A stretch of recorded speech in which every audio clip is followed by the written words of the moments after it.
కస్తూరి, ఆ, నేను గ్రంథాలయానికి వెళ్ళొస్తా, తలుపేసుకో.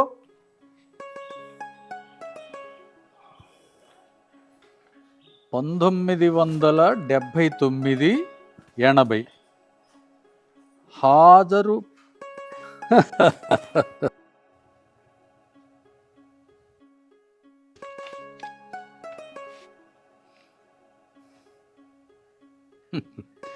ఇప్పుడు ఎలా ఉన్నారు? వెంకట్రావు, సంజీవయ్య, మాధవ్, శ్రీలత, గౌరీ, కోటేశ్వరరావు, పద్మ.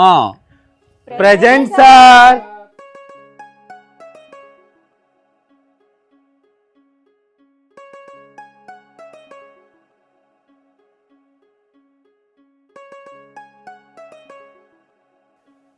ఎవరు వీళ్ళంతా?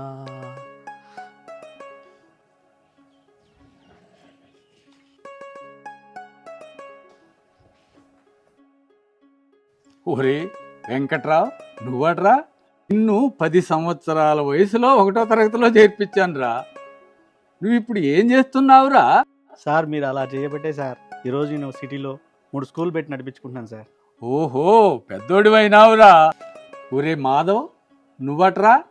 చిన్నప్పుడు చదువుకోరా అంటే దేవుడి గుళ్ళ కాడి కురికిపోయి ప్రసాదం తినేవాడివి, చదువు అంటే పారిపోయేవాడివి కదరా. చాలా పెద్దవాడివి అయ్యావు. నువ్వేం చేస్తున్నావురా ఇప్పుడు? ఇప్పుడు నేను మద్రాసులో ఒక కంపెనీలో ఇంజనీర్గా పనిచేస్తున్నా మాస్టర్. ఓహో, ఇంజనీర్ అయ్యావన్నమాట. అవును మాస్టర్. సంజీవయ్య, నువ్వట్రా? చిన్నప్పుడు మన స్కూల్లో విద్యార్థి సంఘాలకి నాయకుడిగా ఉండాలనుకునేవాడివి కదరా. ఇప్పుడు ఏం చేస్తున్నావురా? ఇప్పుడు అదే పనిలో ఉన్నా సార్. ఆహా. అమ్మా శ్రీలత, చిన్నప్పుడు స్కూల్లో చదువుకోవటానికి అమితమైన ప్రేమతో చదువు మీద ఉండి చదువుకోవాలనుకున్నావు, కానీ మీ ఇంట్లో వాళ్ళు సహకరించలేదు. ఇప్పుడు నువ్వేం చేస్తున్నావు? ప్రభుత్వ ఆసుపత్రిలో నర్సుగా పనిచేస్తున్నాను సార్. ఆహా, సంతోషం. గౌరీ, గౌరీ, చాలా పెద్దదాని అయిపోయావు. ఇప్పుడు ఏం చేస్తున్నావు? డిగ్రీ వరకు చదివేసి పెద్దవాళ్ళు పెళ్లి చేస్తే ఇంట్లో ఉండి పిల్లల్ని చూసుకుంటున్నాను మాస్టర్ గారు. ఓహో, గృహిణిగా సెటిల్ అయ్యావన్నమాట. అవునండి. సంతోషం అమ్మా. పద్మ, సినిమా రంగానికి వెళ్ళిన తర్వాత పేరు మార్చుకున్నావుగా. అయినా నిన్ను గుర్తుపట్టని వారు ఎవరులే. అయినా ఇప్పుడు ఎలా ఉన్నావు? బాగానే ఉన్నాను మాస్టర్ గారు. మొదట్లో కొన్ని కష్టాలు పడ్డాను కానీ ప్రస్తుతానికి సంతోషంగా ఉన్నాను. ఒరే ప్రసాదు, నువ్వట్రా? చాలా పెద్దవాడి అయిపోయావు. చిన్నప్పుడు స్కూల్లో ఉండగా నా ప్రియ శిష్యుడివిరా నువ్వు. ఇప్పుడు ఏం చేస్తున్నావు? నాన్నగారి కాలం చేసిన తర్వాత నాన్నగారి తరపు నుంచి వచ్చిన వ్యవసాయాన్ని వ్యాపారాన్ని 2 నేనే చూసుకుంటున్నాను మాస్టర్ గారు. పంటలు పండించి అన్నదాతగా 10 మందికి అన్నం పెట్టేటటువంటి మహానుభావుడు అయ్యావన్నమాట. చాలా సంతోషం రా ప్రసాదు.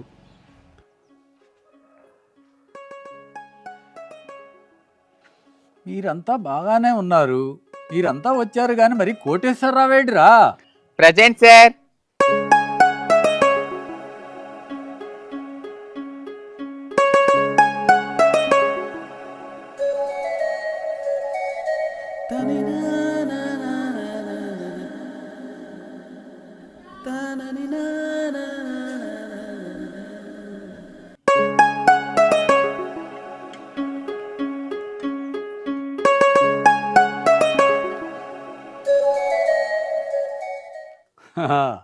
నీ మనసులో ఏదైతే ఉందో అదే చేశావు. ఏంట్రా మీరంతా అలా చూస్తున్నారు? వాడు మీ స్నేహితుడేరా, మీ స్నేహితుడే. వెళ్ళండి.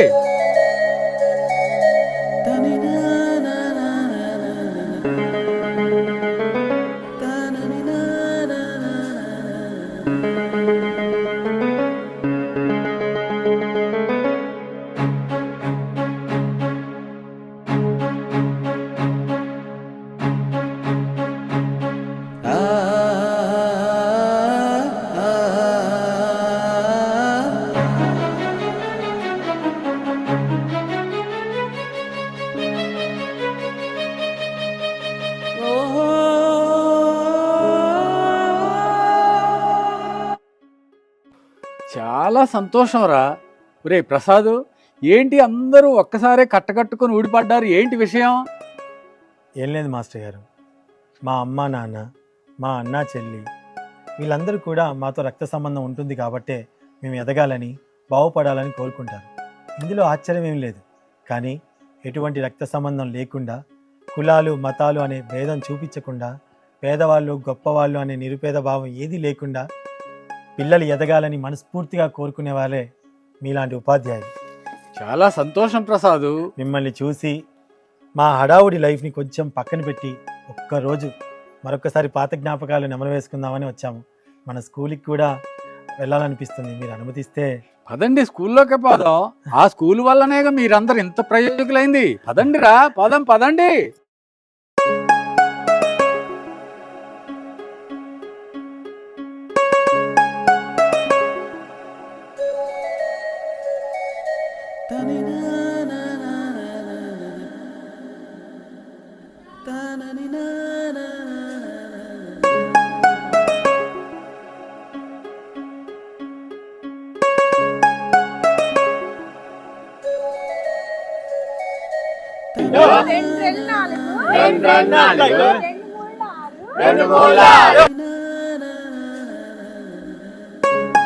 ఒరే పిల్లలు, ప్రతిరోజు నెత్తికి నూనె పెట్టుకోవాలి, ఒక పండు తినాలిరా.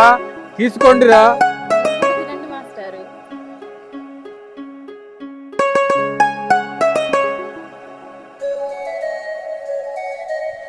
చాలా బాగా చేసావమ్మా. మేము చాలా అంతకంటే బాగా బాగా చేశాం. చేస్తాం మాస్టర్. బాగా చేస్తావా? ఆ, బెత్తం తీసుకురాపో. Okay master.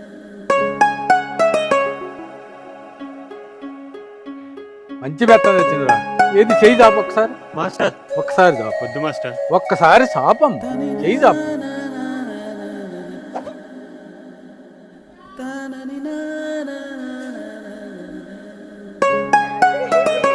ఒరే అసలు కొట్టనే లేదురా, అంత మెలికలు తిరిగిపోతున్నావు. ఓ, కొట్టాలా మాస్టర్? ఆ.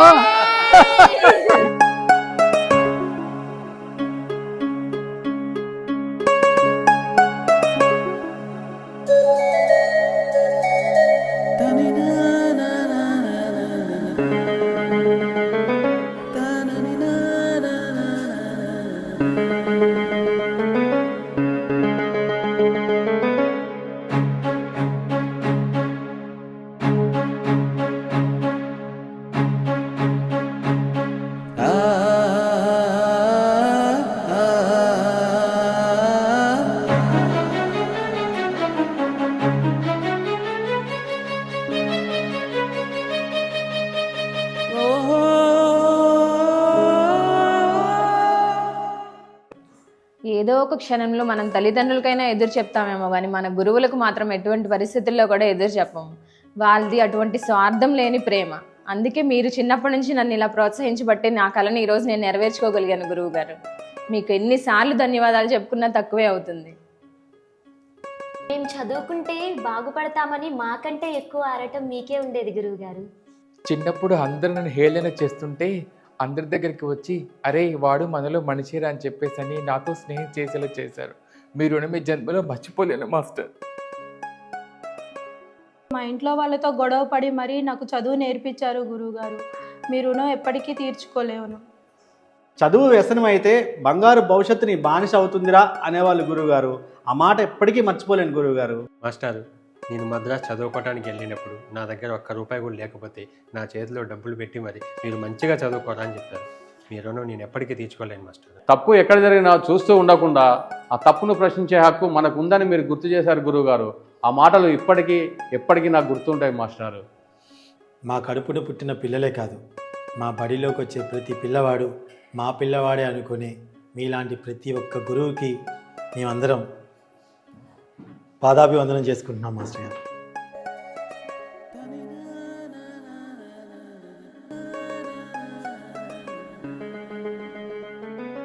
ఇంత నా మీద ప్రేమ చూపించి, పాఠశాల మీద ప్రేమ చూపించి మీరంతా నన్ను ఎంతో ఇదిగా, చాలా సంతోషంగా ఉందిరా నాకు. అమ్మా నన్ను మర్చిపోకుండా వచ్చినందుకు మీకందరికీ కూడా మనస్సు మాంజలు తెలియజేసుకుంటున్నానమ్మా. తెనాలిలో ఉన్న మా సుజాత టీచర్ గారు నా కళను గుర్తించకపోతే నాకు జీవితమే ఉండేది కాదు. ఆమెకు ఎప్పుడు రుణపడి ఉంటాను.